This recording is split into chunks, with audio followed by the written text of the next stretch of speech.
On April 1st, 2011, Valve ran an interesting advertisement campaign for their upcoming puzzle classic Portal 2. They had launched a bundle on Steam named the Potato Sack. This bundle featured many different kinds of games like Super Meat Boy, Amnesia: The Dark Descent, Defense Grid: The Awakening, The Ball, and importantly for us today, Killing Floor.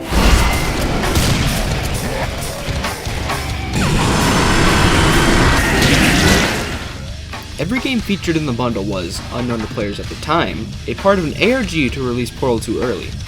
This ARG consisted of 3 phases.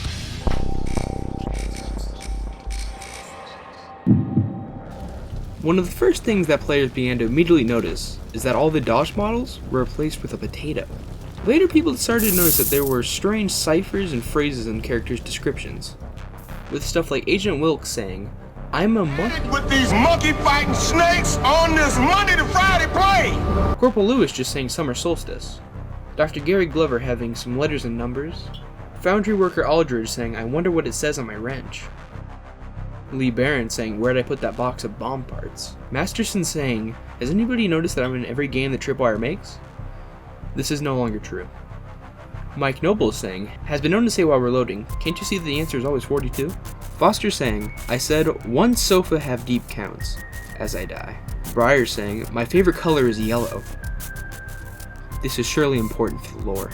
David saying, "So apparently the end of the world isn't all what it was cracked up to be." Schneider just says, "Fuck off." Security Officer Thorne says, "I'm not reading that." Sergeant Power says, "In search of a caravan and some dags to live out his life in peace." Harold Hunt saying, "A current member of the A-Team." Carey saying, "Where the wind blows, far too east settles the mind." Jenkins just says, 35 short ones for an Irish meal. Alfred Anderson says, Just keep hearing the fucking numbers. The guy from the ball says, "Ask KV." Albert says, "Kenny Rogers, is that you?" Harris says, 2 World Wars, 1 World Cup. The Chav says, "Hit Tom, kiss Ace." Wiggins says, "What's old, British, and farts a lot?" I think the answer is him. The Pyros are self-aware. And the Red Pyro is telling the truth. And Santa calls you an achievement whore. Scully has this strange list of letters. Overall, only 4 characters had actually important messages, being DJ Scully, Mr. Foster, Alfred Anderson, and Harcheer Spebbington.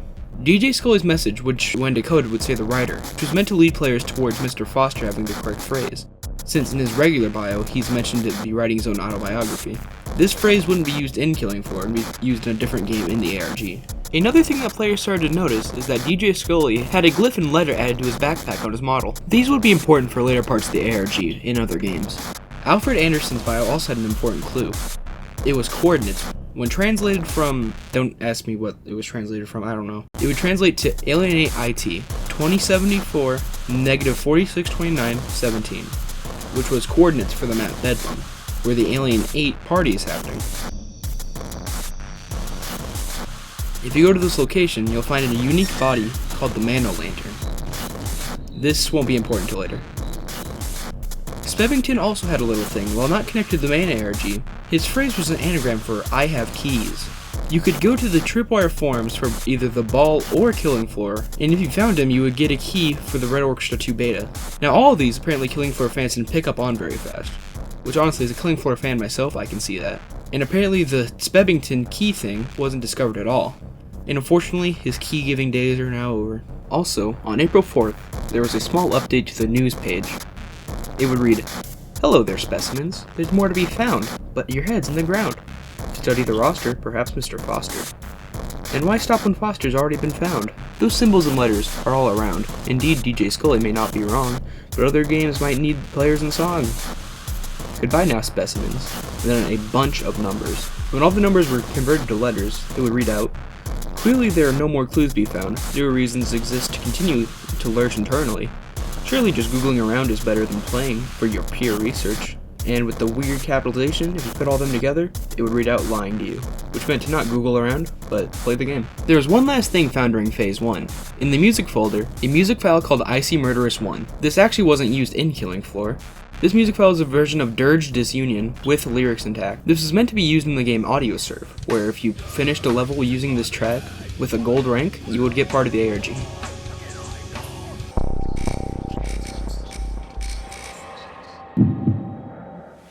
On April 7th, Phase 2 of the ARG commenced, with the news page being updated to "Specimens, I am disappointed in some of you. While others have successfully completed part of the new test, you complain that it is broken while you play alone or cheat. A reminder to all specimens, the previous test has still not been completed. You have found what you needed. I am watching. 6 new achievements were also added to the game, with 5 mysterious ones being glyphs, with their descriptions being codes, and when translated they would be a phrase missing a letter, which would be a hint for the ARG. The achievement Time 4 decoded into Congratulations, you found the message. A new puzzle decoding into Good Job Puzzle Hunter, this time converting into Here is your clue, and Use Hex translating into 16 and 4 is the way, and not ASCII being Message Transmission Complete. The last achievement was Uber Tuber for getting a brand new weapon. This new mysterious weapon was the potato. At a staggering $70,000, it was no small feat to get this elusive vegetable. Players had to use strategies and a lot of teamwork to get enough money in the game to be able to afford the thing. Once someone finally got it, they would receive an achievement and an overlay pop-up. This would be an Aperture Science website asking for a password. The password was Failed Experiments. KF players were able to guess it, probably because Failed Experiments is pretty much written on the wall in Biotics Lab. Not exactly, but pretty much. After putting the password in, it would start downloading a file to your computer to move on with the ARG. They also added a way to get a password for another game in the ARG. The hidden phrase was Ugly Truth, and it was hidden in the log file. If you killed multiple specimens with a single grenade, it would print it into the log. This apparently wasn't found until very late in Phase 2, and almost delayed the ARG. Apparently, Tripwire was a little bit annoyed with the KF community for not understanding the ARG at first, with Alan Wilson posting on the Redworks 2 forums, saying that KF fans were living under rocks.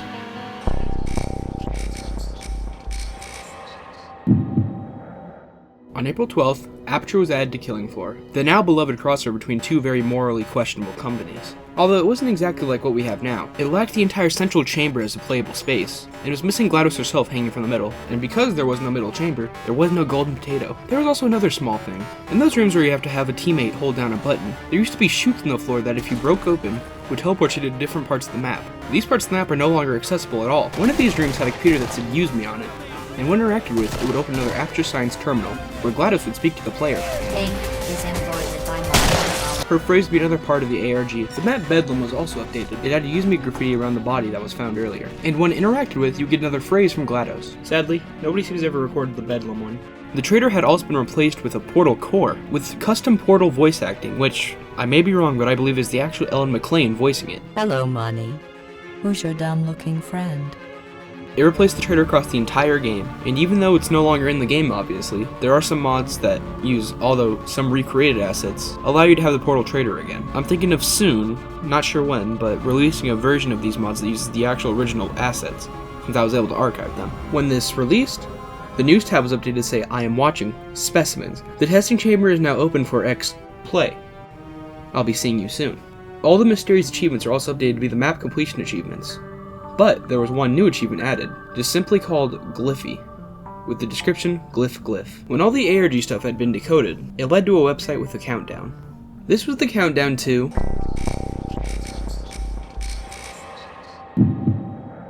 the Crescendo, the end of the ARG. Killing Floor is actually one of the only games to have a major update during this phase. They updated Aperture to open up the central chamber that we now know, adding the Golden Potato achievement, replacing the old Glyph achievement, which, you know, result in every single game Aperture devolving into unwelling the door, which is just great. And of course, they also added the giant GLaDOS model in the middle. The hatches would stay for a little bit longer, but would soon be removed from the map. And with that was pretty much the end. Portal 2 was out, Killing Floor had a new map, and GLaDOS is no longer the trader. And that was really all there was for the Killing Floor part of the ARG. While I never experienced it myself, this looks like it was a really fun event to be in, and I really wish I could have gotten to be in it. It's also just a really cool part of Valve and Killing Floor history, and the fact that Killing Floor got to be part of it is really cool.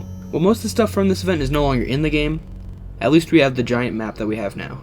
I'm also just going to say something. I'm assuming that this event and the attention and revenue it probably generated is what funded the amazing events from 2012, with the amazing trailers and just really cool maps. I also just really wanted to thank Valve ARG Wiki, which doesn't seem to be up anymore, and Adam Hatch for their websites detailing everything that happened in this event. It was a really good source since this is all really hard to find online nowadays.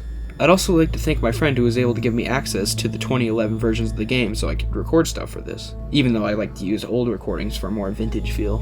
These sources made this really way easier than it would have been to research since the Tripwire forums are horrible to find stuff on now. Anyways, thank you for listening to me talking about this 14-year-old Killing Floor event.